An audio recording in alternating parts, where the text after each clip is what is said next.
Good morning to our friends on Facebook and good morning to our friends on Instagram.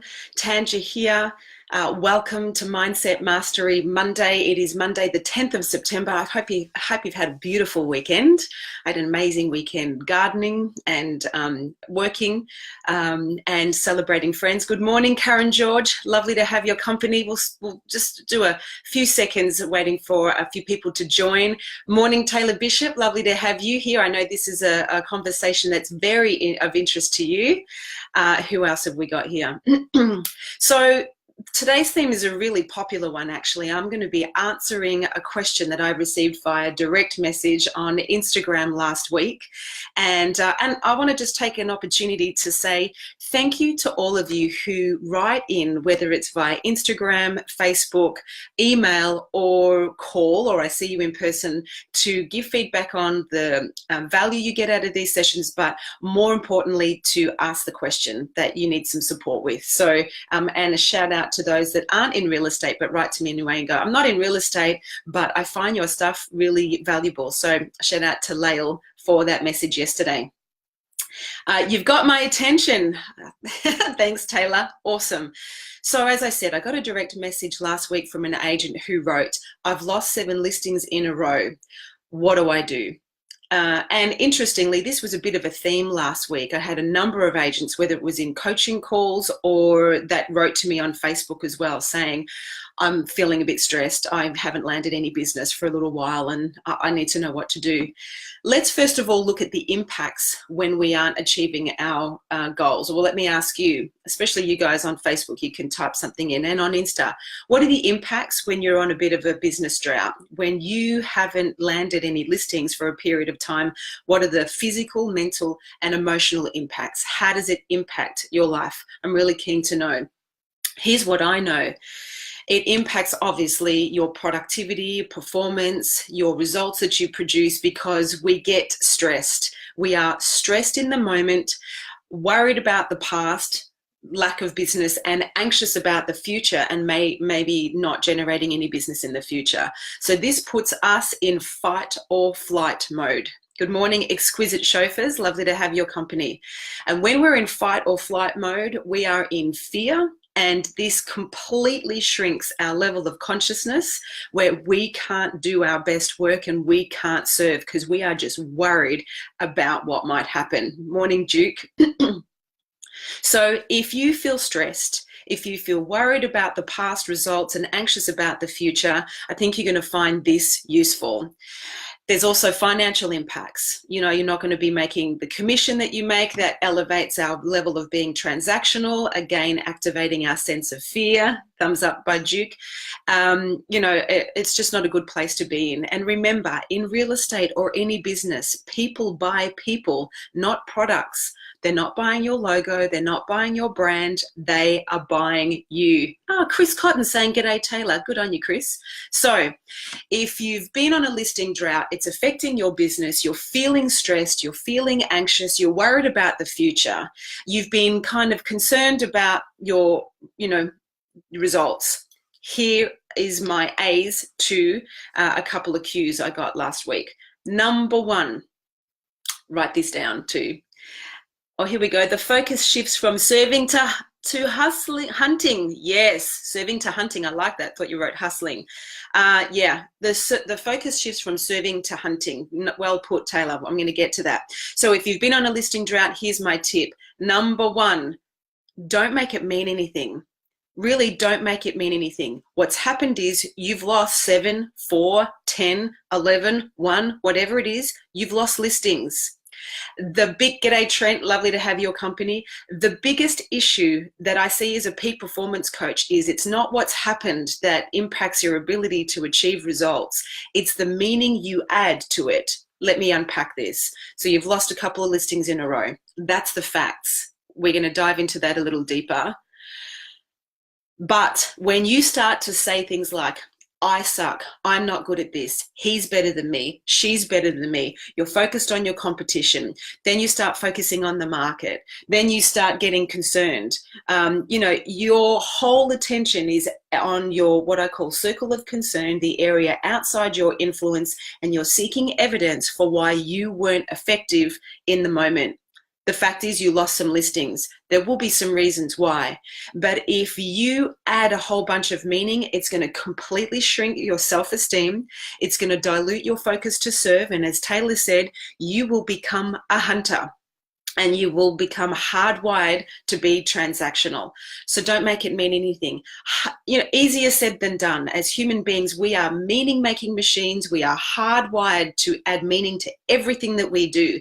I invite you to practice today. When anything happens, not just what happens in business, just deal with what happens. Okay, that happened. Don't add any meaning, any drama, anything other than that happened. And then get interested in getting some feedback, which is step number 2. Seek feedback. Ask the vendors. Now, I know a lot of what I'm saying is not brain surgery or rocket science. It's stuff you've heard before in training. So let this be a loving reminder. However, do you know how many people don't seek feedback from vendors? Do you know how many people, when they don't land business, they're so in their ego, they're so embarrassed, they're so self-consumed, they don't have a growth mindset, so they'll never pick up the phone and say what I'm about to suggest you say. So have a growth mindset and be interested in getting the feedback. Duke's saying 100, what's this? Hundreds. Yeah, hundreds, thousands. There's 120,000 real estate professionals in our beautiful country. Around 85 to 95,000 are agents. Most of them do not seek feedback. They're into why me rather than what's the lesson. And that's actually what I invite you to do. Rather than why me and lose your mojo, ask, okay, what is there to learn? What is the lesson? This is a tip from Oprah Winfrey. Take it from her, not from me. One of the most successful people on the planet, right? Anything that happens in her life, she always asks, what is this? What's the lesson? What is this teaching me? It's a great distinction to come from rather than why me. That's going to activate victim. So number 2 is seek feedback. To seek feedback, you must have a growth mindset. You must be genuinely interested in finding out, what was missing. So here's what I recommend you do. You ring the vendor and first of all, you're gracious. You say, thank you for the opportunity to come and, learn about you and your desire to sell your home and what matters. I understand you've chosen to go with somebody else. So first of all, I really wish you well. I hope you get the desired result you're looking for. I'm always looking to improve what I do and how I serve, and I'd love the opportunity to learn from you. Would you be willing to share with me what was missing from my presentation, or as I like to call it, consultation, that if it was there, it would have really made a difference? Okay, you can say that in your own words. Please don't do this. I don't know how many agents I've heard say this, and it's complete cringe factor. They ring to get the feedback and they go, so tell me, what could I have done to get your business? Oh, is it just me, or does that make you cringe, right? Does that make you cringe? Don't ask, what could I have done to get your business? It's not get your business, like it's so transactional. That's just so off-putting. Please don't ring and say, what could I have done to get your business? Ring and say what I said. I'm genuinely interested to increase my ability to serve and add value. Tell me, if you will, what was missing from my presentation or consultation that if it was there would have really made a difference. And I invite you to be really honest. Now, they're either going to be really honest. They're either going to be really uncomfortable and not want to be honest with you. They might tell you something just to kind of get you off their back. Your level of vulnerability and courage, your energy in the question will really influence the outcome. If they can feel that you're not defensive, going, what could I have done to get your business? But they're like, I'm really looking to improve. You could, give me some insight here would be great. Then, take what you get and learn from what you get. Don't question it. It's their reality. Pardon me. And even log, like if you're losing listings and if there's a consistent theme, then you're getting an insight into what are some of the things that are hindering your progress and your ability to connect. Is it rapport? Do they say things like, oh, I just felt a better connection with someone. Well, that's rapport. Is it, the other person kind of had greater results? Do you need to demonstrate the value that you add? The other person had less days on market. Whatever it is, create a log and then just see, is there a common theme? And then get into action and do something about it. Number 3, this is critical. This is really why I became a coach in this industry. Check yourself. When we lose listings, as I said before, we get really stressed. We become transactional and not relational. How do you know if you're being transactional? Your focus is on you. You're worried about the next listing. You're concerned about commission. You're concerned about making your budget. You're concerned about paying your bills. You're going into prospecting, hunting, as Taylor said, or, hustling.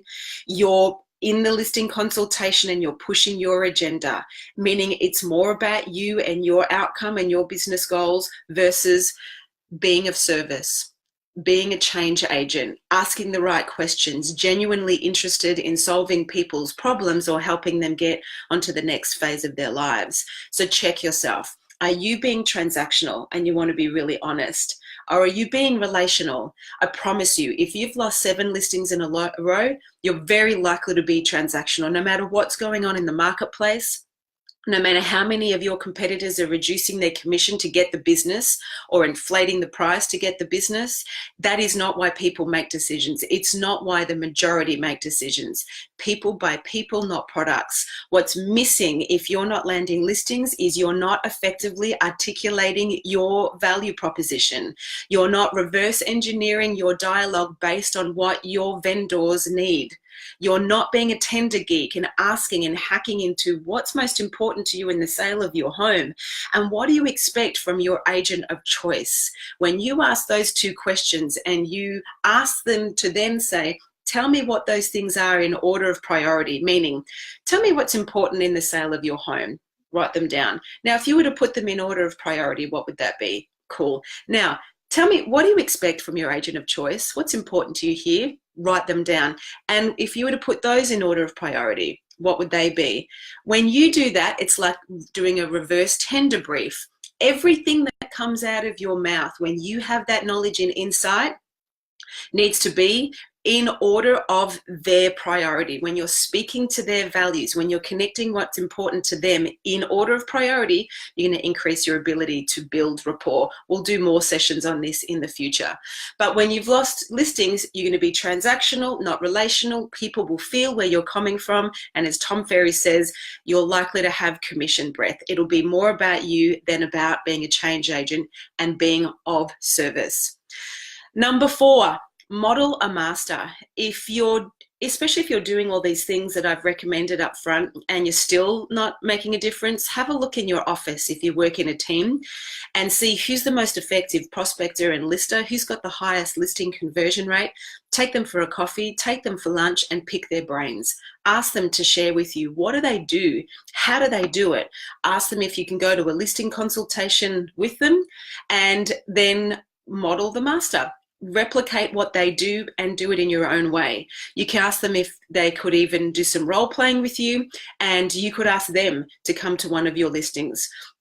I know James Tostovan, who for decades has been one of the best and ranked #1 agent in the country. He at ARIC in front of 4,000 people says, come into my office and watch how I prospect. So there's no shortage of reaching out to people and asking for help. But again, if there's 85,000 to 90,000 agents in Australia, I promise you it's a tiny percentage, probably 5%, that literally will do that because our ego gets in the way. Our ego is addicted to looking good. What will people think of me? And I got to have this persona of being perfect. Would you rather be looking good and broke, or successful and a little messy along the way until you got your stuff sorted? Like, really? So have a growth mindset, reach out to masters and ask for feedback, ask to learn. That's what really constitutes a pathway for success. And number 5, my 5th tip in this Q&A is stay on the court and show up and serve. As Taylor said, don't go out hunting and make it about you. Stay on the court, stay in your lane, block out the circle of concern. I had a coaching session with a really top performing agent who was at number 1. He's now at number 4. He's lost listings in a row. This is separate to the question I got on Instagram. And his mojo was not flowing. Every single element of his focus and attention was on his directors, the market, the competition, the future, all fear, worry, and concern. And then what do? We get on the phone and we try to prospect. We knock on the door and we try to pitch ourselves as the agent of choice to partner the sale of my biggest asset. And I can feel where you're coming from. So stay on the court. Don't quit. Majority of agents quit within their first year. Why? I believe it's because this industry is a counterintuitive environment, meaning every single day us human beings want certainty, security, instant validation, and instant gratification. You're not going to get that in real estate. You're really not. So bravo to you. You've put yourself in an environment, I mean this genuinely, where it's counterintuitive. And if you don't master your mindset for success, and if you don't practice these things like number 1, don't make it mean anything when you've lost some listings. B, seek feedback. Have a growth mindset, genuinely connect with your vendors and ask them to give you some feedback. Number 3, check yourself. Are you being transactional and is it all about you and pushing the agenda to land the listing?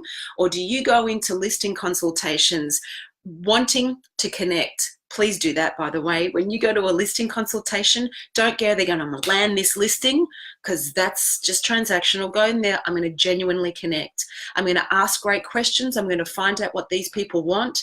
I'm going to reverse engineer everything that comes out of my mouth in order of their priority, and I'm going to build rapport so they know that I would be the greatest choice for them, because I'm going to partner the sale of their biggest asset by negotiating the highest value for their home. Check yourself. This is a big one, and this is a daily practice, right? I feel like I'm playing a piano accordion. It's a daily practice. Number 4, model a master. Park your ego. Reach out to the top performing listing converter in your office, in your brand, or in the country, and say, I'd love to learn from you. I'm a bit off track.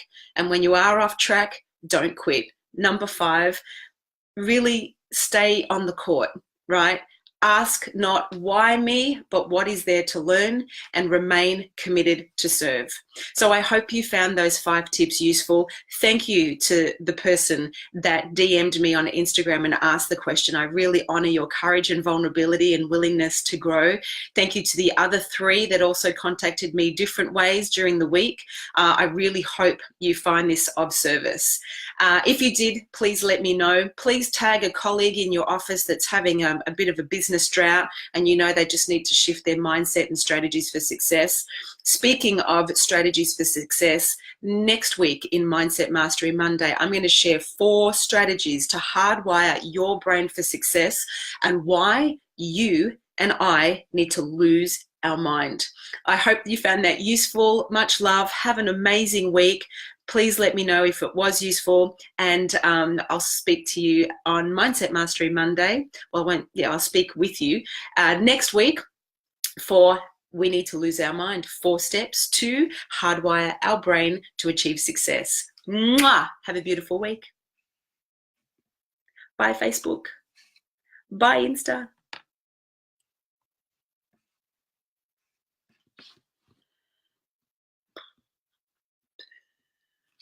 Oh, we're still here. I'm pulling faces. End.